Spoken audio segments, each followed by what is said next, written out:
ওয়াসাল্লাম মদিনায় আসার পর হতেই এখানে একখানা মসজিদ নির্মাণের জন্য তার মন ব্যাকুল হয়ে পড়ে। বিশেষত তিনি আগমনের পর মদিনাস্থ মুসলমানগণ প্রায়শই তার সন্নিধানে আগমন করত, এতে নামাজ আদায়ের সবিশেষ অসুবিধাই হচ্ছিল। মসজিদ নির্মাণের জন্য রাসূলুল্লাহ সাল্লাল্লাহু আলাইহি ওয়াসাল্লামের দৃষ্টি একখণ্ড ভূমি খুঁজে ফিরছিল। অবশেষে তার দৃষ্টি পড়ে সে ভূখণ্ডের ওপর যেখানে প্রথম তার বাহন উট থেমেছিল। সামান্য একখণ্ড ভূমি, এর একপাশে মানুষ উট বাঁধত, একদিকে খেজুর শুকাত, আর একদিকে গোরস্থান। তিনি এ ভূমির মালিকের সন্ধান করতে লাগলেন। অনুসন্ধানে জানা গেল এ ভূমিখণ্ডের মালিক অপ্রাপ্তবয়স্ক দুই এতিম ভ্রাতা সোহাইল ও সাহাল। এতিম ভ্রাতৃদ্বয়ের অভিভাবক প্রখ্যাত আনসার গোত্রপতি হযরত আসাদ বিন জোরারা। রাসূলুল্লাহ সাল্লাল্লাহু আলাইহি ওয়াসাল্লাম হযরত আসাদকে স্বীয় ইচ্ছার কথা বললেন। হযরত আসাদ রাদিয়াল্লাহু পূর্ব হতেই এখানে নামাজ পড়তেন। এই প্রস্তাবে তিনি খুব খুশি হন। তিনি বললেন, ইয়া রাসূলুল্লাহ, এহেন শুভ কর্মে এই সামান্য ভূখণ্ডের মূল্য প্রদানের কোনো দরকার নাই। বালকদ্বয়ের অভিভাবক হিসাবে আমি এই ভূখণ্ড মসজিদ নির্মাণের উদ্দেশ্যে দান করে দিচ্ছি। রাসূলুল্লাহ সাল্লাল্লাহু আলাইহি ওয়াসাল্লাম হযরত আসাদ বিন জোরারাকে বললেন, ভ্রাত, তুমি বালকদ্বয়ের অভিভাবক সত্য বটে, কিন্তু তাদের স্বার্থ হানিকর কোনো কাজ করার অধিকার তোমার নাই। এসব কথাবার্তা শুনে ভূম্যাধিকারী বালকদ্বয় এসে নিবেদন করল, ইয়া রাসূলুল্লাহ, আমরা এ ভূখণ্ডের কোনো মূল্য নেব না, আল্লাহর ওয়াস্তে এ ভূখণ্ড দান করে দিচ্ছি। তিনি ভ্রাতৃদ্বয়ের দান প্রস্তাবও গ্রহণ না করে বনি নাজ্জারের প্রধান ব্যক্তিগণকে ডেকে পাঠান। তারা উপস্থিত হলে তাদের নিকট মসজিদ নির্মাণের সংকল্প ব্যক্ত করে ভূমিখণ্ডের উপযুক্ত মূল্য নির্ধারণ করে দিতে বলেন। তারা বলল, আমরাই বালকদ্বয়ের ক্ষতিপূরণ করে দেব, এ নিয়ে আপনার ভাবতে হবে না, আপনি নিশ্চিন্তে মসজিদ নির্মাণ করুন। কিন্তু রাসূলুল্লাহ সাল্লাল্লাহু আলাইহি ওয়াসাল্লাম এতেও সম্মত হলেন না। অবশেষে বনি নাজ্জার প্রধানগণ এ ভূমিখণ্ডের মূল্য নির্ধারণ করে দিলে রাসূলে করিম সাল্লাল্লাহু আলাইহি ওয়াসাল্লামের নির্দেশক্রমে হযরত আবু বকর রাদিয়াল্লাহু মূল্য পরিশোধ করেন। ভূমি মূল্য পরিশোধের পরই মসজিদ নির্মাণের কাজ শুরু হয়। এ কাজ সম্পাদনে কাউকে কোনো প্রকার গুরুগম্ভীর উপদেশ বর্ষণ না করে রাসূলুল্লাহ সাল্লাল্লাহু আলাইহি ওয়াসাল্লাম নিজেই একজন সাধারণ দিনমজুরের ন্যায় কাজে প্রবৃত্ত হন। মসজিদের প্রয়োজনীয় নির্মাণ সামগ্রী যোগান দিতে শুরু করেন। মাথা, মুখমণ্ডল, শস্ত্ররাশি ধুলাবালু আর মাটিতে ভরে যাচ্ছে। এতৎসত্ত্বেও তিনি পরম উৎসাহে নির্মাণ সামগ্রীর বোঝা মাথায় বহন করে চলেছেন। মুহাজির এবং আনসাররাও এ কাজে অংশগ্রহণ করেন। কেউ কেউ তখনও অংশগ্রহণ করতে পারেন নাই, কিন্তু রাসূলুল্লাহ সাল্লাল্লাহু আলাইহি ওয়াসাল্লাম স্বয়ং মসজিদ নির্মাণ কাজে প্রবৃত্ত হয়েছেন, মাথায় করে বোঝা বহন করছেন।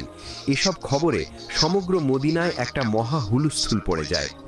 যারা তখনও বাদ ছিলেন তারা সবাই যথাসম্ভব তাড়াতাড়ি এসে কাজে যোগদান করেন।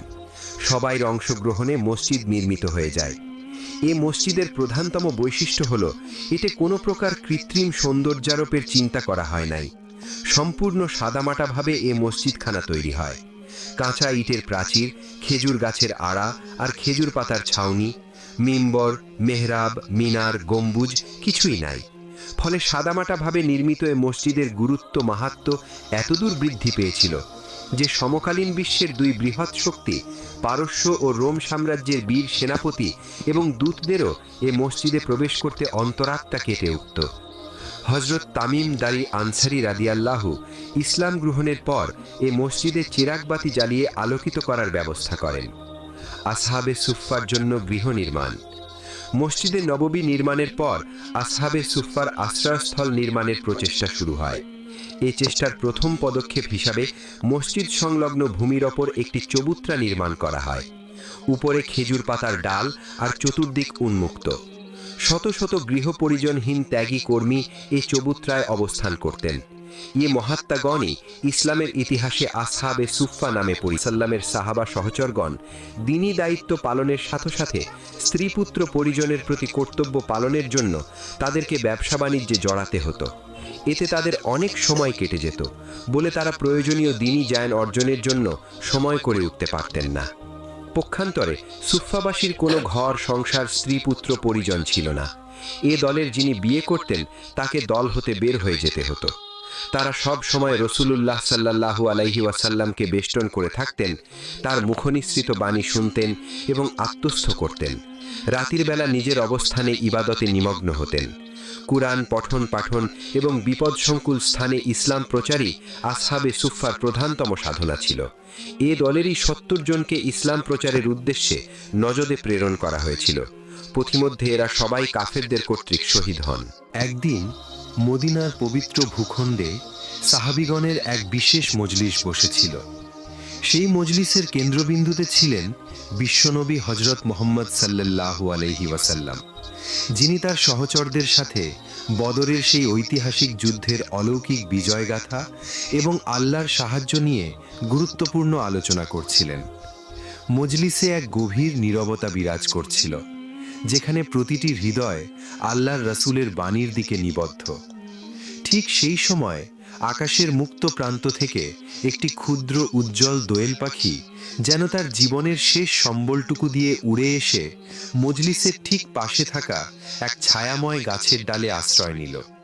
পাখিটির ছোট বুক হাঁপড়ের মতো ওঠানামা করছিল, তার পালকগুলো ঘেমে ভিজে গিয়েছিল এবং চোখে মুখে ছিল অতীব ভয়, ক্লান্তি ও অসহায়ত্বের ছাপ। তার আসার মুহূর্ত কয়েক সেকেন্ডের মধ্যেই আকাশে চক্রাকারে ঘুরতে থাকা এক বিশাল আকায়ে বাজ পাখি বিদ্যুৎ গতিতে নেমে এসে বিপরীত দিকের একটি দীর্ঘ খেজুর গাছের উঁচু ডালে স্থির হল। বাজের দৃষ্টি তীক্ষ্ণ, তার ভঙ্গিতে শিকারের দীর্ঘ সংকল্প।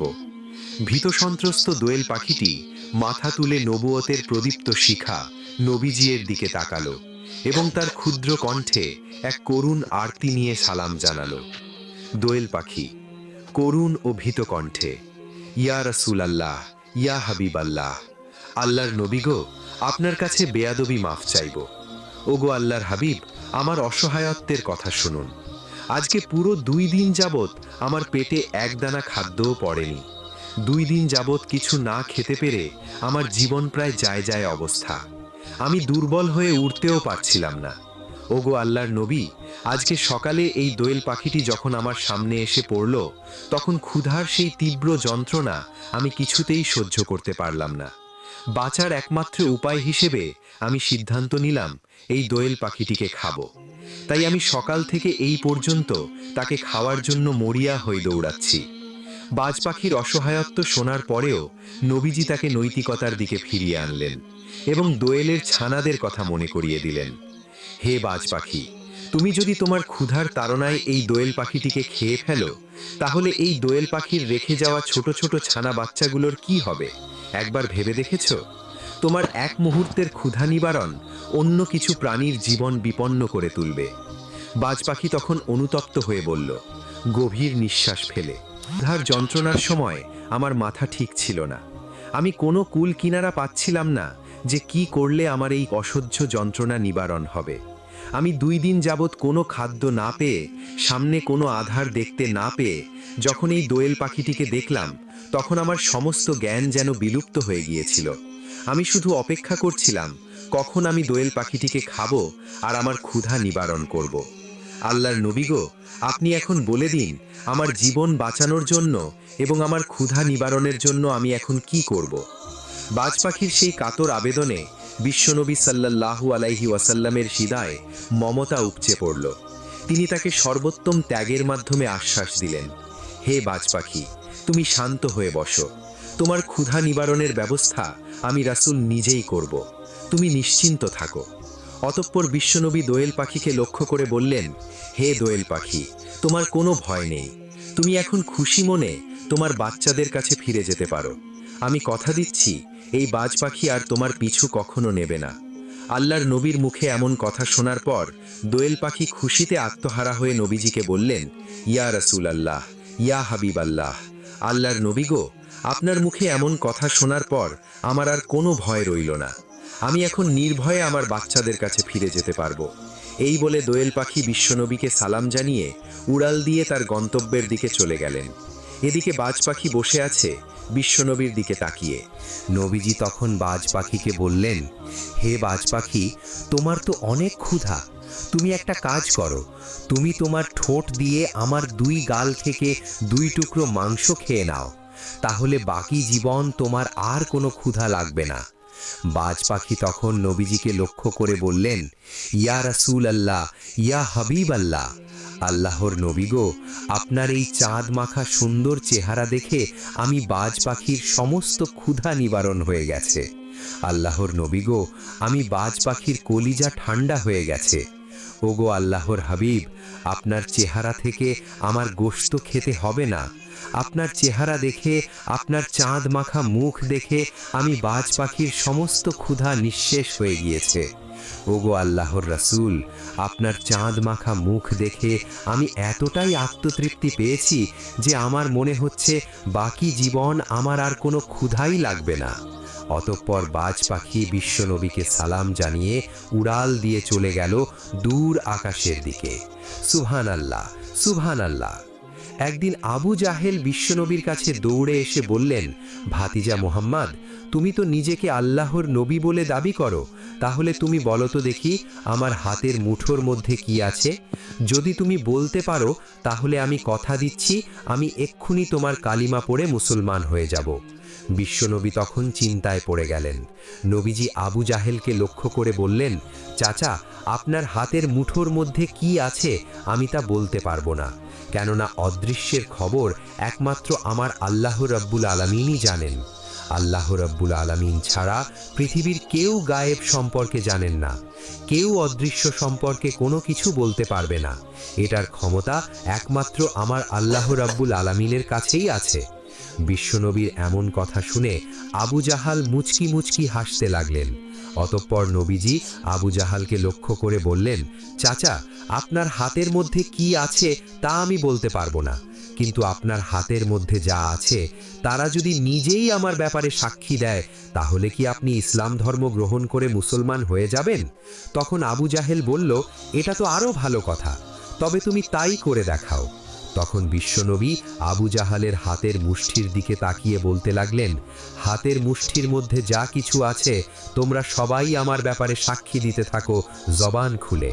তখন সাথে সাথে আবু জাহালের হাতের ভিতরে থাকা পাথরের গুটিগুলো সাক্ষী দিতে থাকলো এবং নবীজির উপর দুরুদ শরীফ পড়তে থাকলো।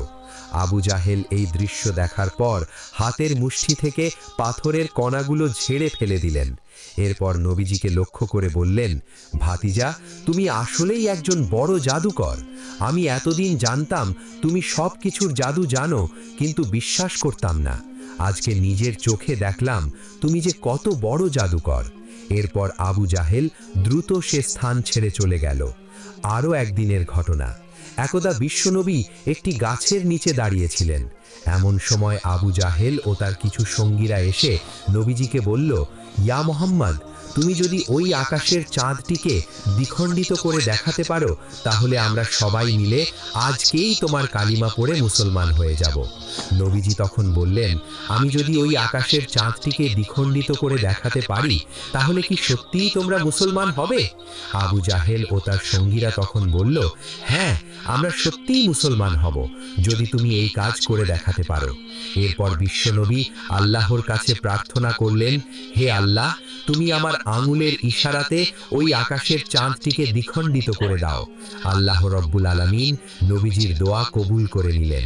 অতঃপর বিশ্বনবী ওই আকাশের চাঁদের দিকে তাকিয়ে হাতের আঙুলের ইশারা করার সাথে সাথে ওই আকাশের চাঁদটি দ্বিখণ্ডিত হয়ে যায়। চাঁদ দ্বিখণ্ডিত হয়ে যাওয়ার পর চাঁদের দুইটা টুকরার মাঝখানে এতটাই ফাঁকা ছিল যে মাঝখান দিয়ে হেরা পর্বত দেখা যাচ্ছিল। আর এই দৃশ্যটি আবু জাহেল ও তার সঙ্গীরা খুব ভালোভাবেই লক্ষ্য করছিল। এরপর বিশ্বনবী তাদেরকে কালিমা পড়ে মুসলমান হওয়ার জন্য বললেন। সাথে সাথে আবু জাহাল বলে উঠল, ভাতিজা মুহাম্মদ, এত বড় জাদুকর হয়ে গেছো তুমি? তোমার জাদুর কাছে পৃথিবীর সমস্ত জাদুকররা এতে বড় জাদুকর তুমি। তোমার এই জাদুর কাছে সমস্ত জাদুকররা ফেল হয়ে যাবে। আর মুসলমান হওয়ার কথা বলছো? আমরা তো কোনো জাদুকরের হাতে হাত রেখে তার কালেমা পড়ে মুসলমান হতে পারি না। এইসব কথা বলতে বলতে আবু জাহেল ও তার সঙ্গীরা সেই স্থান থেকে প্রস্থান করল। আসলে আল্লাহ রাব্বুল আলামিন আবু জাহেলের ভাগ্যে মুসলমান হওয়াটা লিখেই রাখেননি। একবার হযরত ফাতিমা রাদিয়াল্লাহু তাআলা আনহা ভীষণ অসুস্থ হয়ে পড়েন। তার এই অসুস্থ অবস্থা দেখে স্বামী হযরত আলী রাদিয়াল্লাহু তাআলা আনহু অনেক চিন্তিত হয়ে পড়লেন। তাই তিনি স্ত্রীর শিয়রে বসে বললেন, হে ফাতিমা, তুমি কখনো আমার নিকট কোনো কিছু চাওনি। এত অভাবের মাঝে থেকেও কখনো কোনো তুমি অভিযোগ করনি। তাই আজ তুমি তোমার এমন একটি ইচ্ছের কথা আমাকে বলো যা আমি পূরণ করতে পারি। স্বামীর কথা শুনে ফাতিমা রাদিয়াল্লাহু তাআলা আনহা বলেন, হে আলী, আনার ফল খেতে ইচ্ছে করছে। আপনি কি আমার জন্য একটি আনার ফল নিয়ে আসতে পারবেন? স্ত্রীর কথা শুনে আলী রাদিয়াল্লাহু তাআলা আনহু বললেন, অবশ্যই, আমি আজকে তোমার জন্য একটি আনার ফল নিয়ে আসব। কিন্তু বছরে সে সময় আনার ফলের মৌসুম ছিল না, তাই কোনো দোকানেই আনার ফল বিক্রি করা হতো না। তবুও আলী রাদিয়াল্লাহু তাআলা আনহু তার প্রিয়তম স্ত্রীর কাছে আনার ফল নিয়ে আসার প্রতীক্ষা করেন। তাই তিনি চিন্তিত মনে ঘর থেকে বের হয়ে আসলেন। তিনি জানতেন এ সময় আনার ফল পাওয়া যায় না, তাই তিনি এক ইহুদি প্রতিবেশীর বাড়ি ফলের ব্যবসা করত। হযরত আলী রাদিয়াল্লাহু তাআলা আনহু তার ইহুদি প্রতিবেশীকে ডেকে বললেন, আপনার ঘরে একটি আনার ফল মজুদ আছে, আপনি কি তা আমাকে দিবেন? আমার স্ত্রী অসুস্থ, তিনি আনার ফল খাওয়ার ইচ্ছা প্রকাশ করেছেন। ইহুদি জবাবে বলল, হে আলী, এখন তো আনার ফলের মৌসুম না। আমি একজন সৎ ব্যবসায়ী, তাই কসম খেয়ে বলতে পারি আমার ঘরে কোনো আনার ফল নেই। কিন্তু হযরত আলী রাদিয়াল্লাহু তাআলা আনহু আরো জোর দিয়ে বললেন, আমি শেষ নবী হযরত মুহাম্মদ সাল্লাল্লাহু আলাইহি ওয়াসাল্লামের জামাতা, আমি সত্য বলছি, আপনার গৃহে একটি আনার ফল মজুদ রয়েছে। ইহুদি আবার রেগে গেল এবং বলল, আমার ঘরে আনার কেন? আনারির একটি দানাও নেই। ঠিক সেই সময় ইহুদির স্ত্রী ঘরের পর্দার আড়াল থেকে তাদের সমস্ত ঘটনাই শুনলেন এবং বললেন, হে আমার স্বামী, আমি তওবা করে কালিমা পড়ে মুসলমান হয়ে গেছি, আপনিও কালিমা পড়বেন, কেননা আল্লাহর নবী হযরত মুহাম্মদ সাল্লাল্লাহু আলাইহি ওয়াসাল্লামের জামাতা সত্য বলেছেন, আমাদের ঘরে একটি আনার ফল মজুদ রয়েছে। স্ত্রীর কথা শুনে ইহুদি বিচলিত হয়ে পড়লেন, কারণ তার জানা মতে তাদের ঘরে কোনো আনার ফল ছিল না। ফলে সে তাড়াতাড়ি ঘরে প্রবেশ করে দেখতে পেল যে সেখানে সত্যিই একটি আনার ফল আছে। সে আল্লাহ তাআলার অলৌকিকতার দর্শন পেয়ে খুশি হয়ে গেল। ইহুদি তখন আনার ফলটি হযরত আলী রাদিয়াল্লাহু তাআলা আনহুকে দিয়ে দিল এবং তওবা করে কালিমা পাঠ করে মুসলমান হয়ে গেল। ফলে হযরত আলী রাদিয়াল্লাহু তাআলা আনহু আনার ফল নিয়ে নিজ গৃহের উদ্দেশ্যে রওনা দিলেন। পথিমধ্যে তার একজন অনাহারী অন্ধ ভিক্ষুকের সঙ্গে সাক্ষাৎ হলো। সে জোরে জোরে বলছিল, কেউ আছেন যে এই অন্ধকে সাহায্য করতে পারেন? হযরত আলী রাদিয়াল্লাহু তাআলা আনহু বৃদ্ধ লোকটাকে জিজ্ঞাসা করলেন, আপনার কি সাহায্য প্রয়োজন, আমাকে বলুন। ভিক্ষুক বলল, আমি কয়েকদিন ধরে কিছুই খাইনি, আমাকে কিছু খাদ্য দান করো বাবা। হযরত আলী রাদিয়াল্লাহু তাআলা আনহু বললেন, আপনি কি খেতে চান? বৃদ্ধ বলল, বাবা, আমার একটি আনার খেতে ইচ্ছে করছে। কিন্তু হযরত আলী রাদিয়াল্লাহু তাআলা আনহুর কাছে মাত্র একটি আনার ফল ছিল, যা সে তার অসুস্থ স্ত্রীর জন্য নিয়ে যাচ্ছিল। ফলে আলী রাদিয়াল্লাহু তাআলা আনহু এখন কি করবেন বুঝতে পারছিলেন না। সে ধর্ম সংকটে পড়ে গেল, কারণ ক্ষুধার্ত ভিক্ষুককে দান না করলে আল্লাহ তাআলা নারাজ হবেন।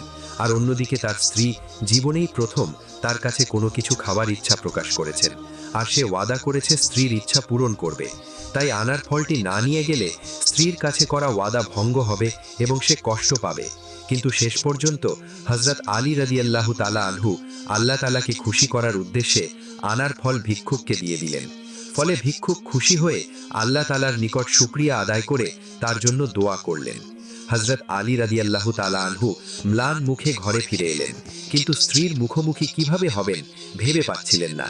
ঠিক তখনই ঘরের ভেতর থেকে আওয়াজ আসলো, হযরত ফাতিমা রাদিয়াল্লাহু তাআলা আনহা বলছেন, হে আলী, আমি তো আপনার নিকট কেবল একটি আনার খাওয়ার ইচ্ছা প্রকাশ করেছি, আর আপনি তো পুরো 10টি আনার পাঠিয়ে দিয়েছেন। ফাতিমার কথা শুনে হযরত আলী রাদিয়াল্লাহু তাআলা আনহুর চোখে পানি ধরে রাখতে পারলেন না। তিনি খুশিতে কান্না করে দিলেন এবং আল্লাহর কাছে শুকরিয়া আদায় করলেন। এরপর প্রিয়তম স্ত্রীকে ডেকে বললেন, হে ফাতিমা, এ আনার ফল আমি তোমার জন্য পাঠাইনি, এগুলো তো স্বয়ং আল্লাহ তাআলা জান্নাত থেকে তোমার নিকট উপহার হিসেবে পাঠিয়েছেন। অতঃপর তিনি সমস্ত ঘটনা হযরত ফাতিমা রাদিয়াল্লাহু তাআলা আনহার নিকট ব্যক্ত করলেন। সুবহানাল্লাহ, সুবহানাল্লাহ। প্রিয় দর্শকবৃন্দ, রাসূলুল্লাহ সাল্লাল্লাহু আলাইহি ওয়াসাল্লাম শুধু একজন নবী নন, তিনি সমগ্র মানব জাতির শিক্ষা ও পথ প্রদর্শক। তিনি আমাদের শিখিয়েছেন ভালোবাসা, ক্ষমাশীলতা, ন্যায়, ধৈর্য ও মানবতার প্রকৃত অর্থ। তার জীবন হলো আমাদের জন্য সম্পূর্ণ আদর্শের মডেল।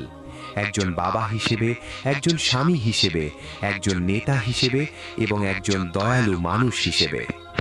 তো প্রিয় দর্শক, এই ছিল আমাদের